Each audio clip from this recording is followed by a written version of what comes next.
Hello guys, this is an update. It's long overdue. I've been very busy, but also I've had quite a lot to deal with. 2 weeks ago on Monday, I was broken into. Um, there was quite a few bits and pieces stolen, but not major stuff like my laptop. Christmas presents in my bedroom weren't touched, but the Christmas presents in the living room were stolen, and that was to friends.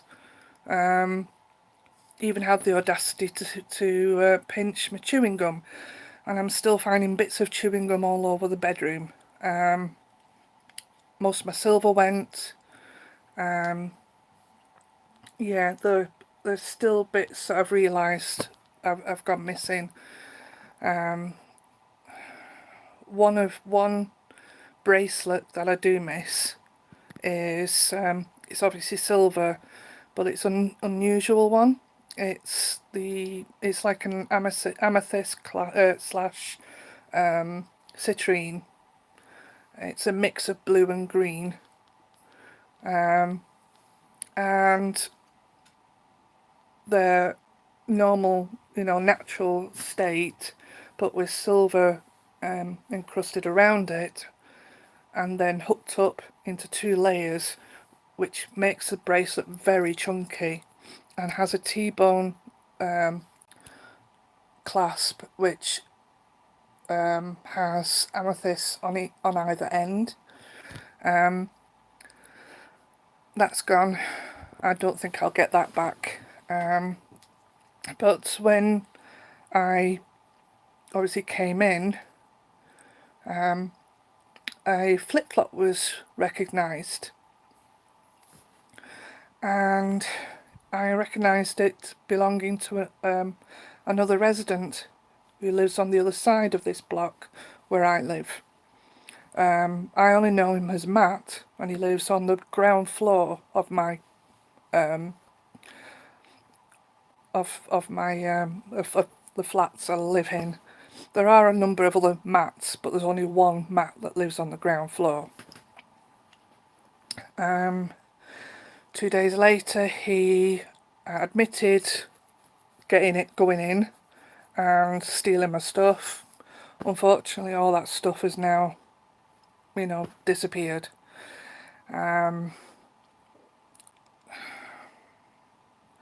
They took him to court on that day, and he got 26 weeks, which in reality he'll serve around about 13 weeks of that.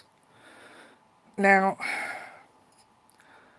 the problem of this is he's an ex-offender, which means now he's a repeat offender. He's done it before, and he served.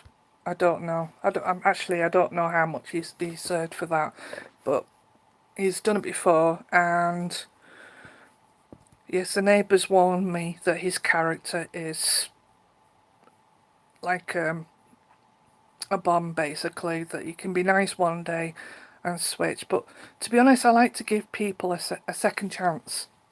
I don't like to judge people based on what other people say, because at the end of the day, I have no evidence to say that's what they've done.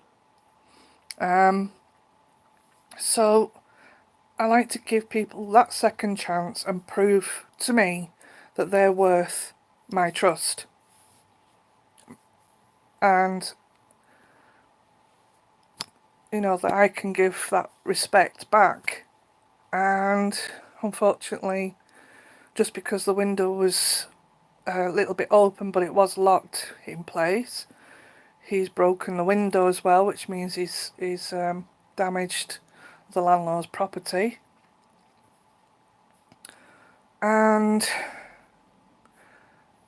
although my landlord is saying that they're looking into it about what happens when he comes out of jail, I've been told by other residents that he has done this before.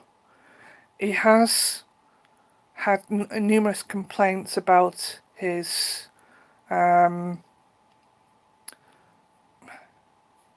his his his violent outbursts, and that the the company that own these flats have done nothing at all.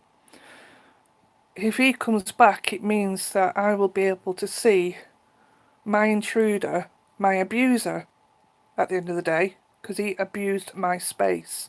He abused my trust, and he gained access to my flat without consent, took stuff without my consent. That that is abuse at the end of the day, and unfortunately, I'm the victim. So if he lives or he goes back to his flat, then potentially he's going to do it again. I gave him that second chance to prove that he was a different person, and he said he was a different person. He admitted to me that he'd done it before. This is before he actually did this to me. I was wary, yes. You know, you put up your guards, you're going to. But at the end of the day, you know, that's it. He's gone way beyond what I can cope with. What he's done to me is abuse. I can't get it out of my head that he's been in my space. I've had nightmares. I've had a few days where I don't feel I can get out the door.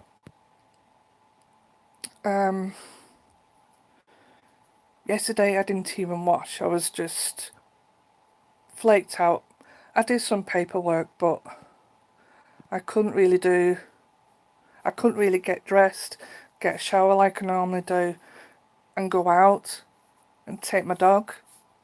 Couldn't do that. It's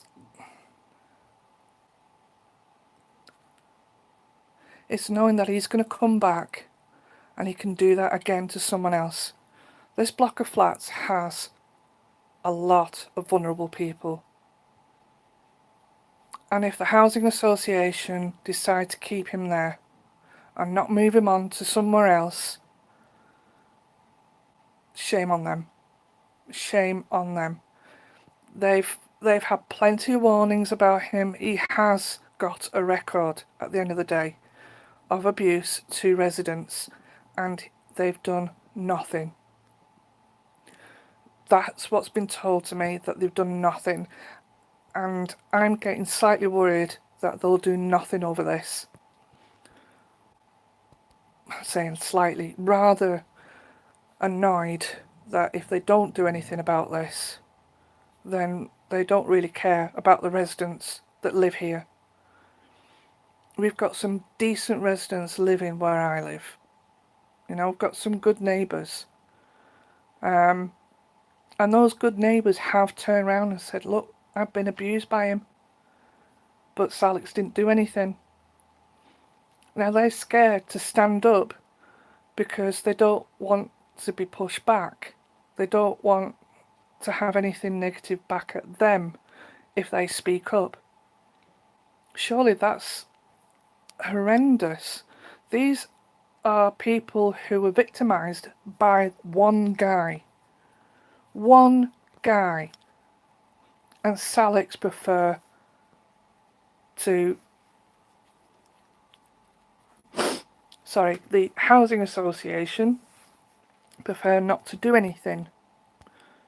So I'm hoping that this time will make a change. That they'll think again about how residents are being treated by this one guy. He's obviously going to do it again. He's a repeat offender. They need to take that into consideration.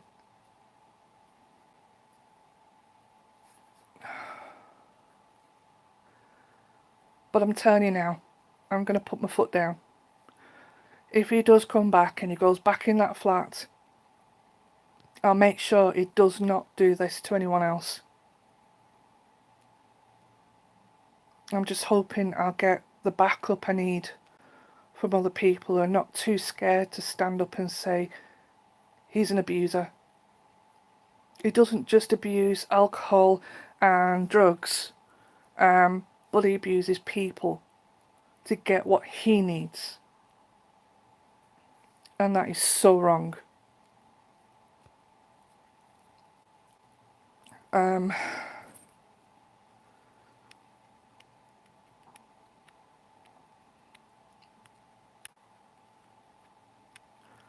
Sorry, I'm getting really fidgety and...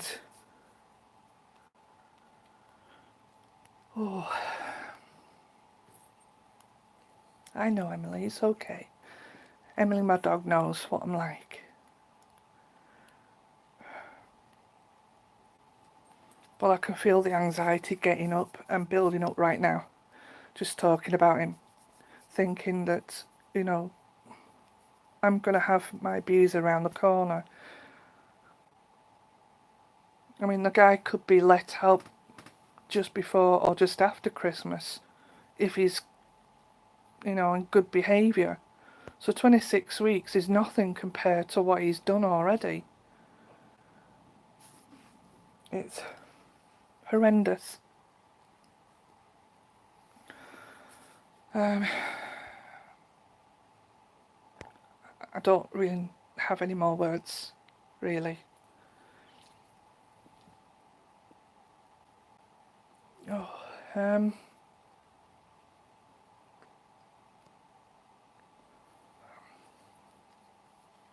regardless of my anxieties, I'll still fight on.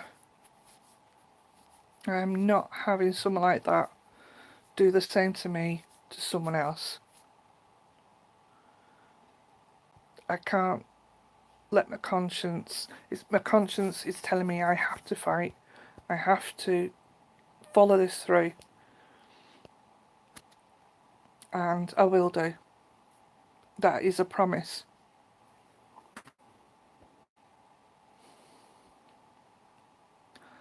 Hopefully my next video will be a lot better than this one. But you are seeing me at my most vulnerable.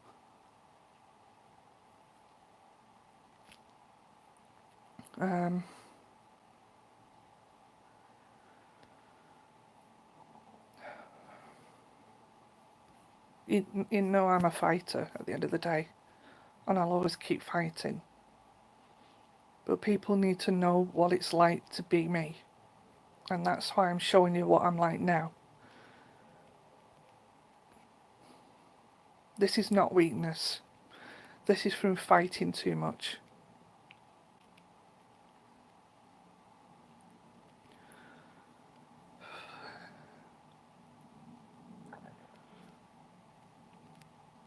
So I thank you if you've watched this all the way through. And just remember, don't let people change your mind. If you need to fight for something, then you fight for it. Even if people don't stand behind you and follow you and encourage you to fight for what you believe in. Do it.